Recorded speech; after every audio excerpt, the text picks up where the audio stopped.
মাহফিলে শুনছি কিছু প্রেস পোস্ট লাগছিল ডিসি মহোদয়ের মাধ্যমে, ইউনূস স্যারের মাধ্যমে এটার সমাধান হয়েছে। শেষ পর্যন্ত আমি মাহফিলটা করতে পারছি।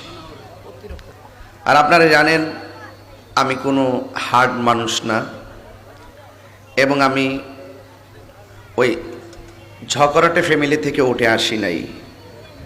আমরা অত্যন্ত শান্তিপ্রিয় পরিবারের সন্তান, এবং আমার বাপ দাদারা তারাও চেয়েছেন শান্তিপ্রিয়ভাবে মানুষকে ভালোবেসে চলা, এই জিনিসটাকে খুব প্রায়োরিটি দিতেন।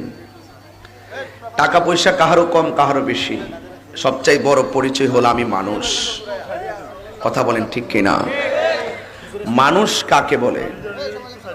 একতা, শৃঙ্খলা, ভালোবাসা, ভ্রাতৃত্ব, মনুষ্যত্ববোধ জাগিয়ে তোলার মাধ্যমে মনের মানসিকতাকে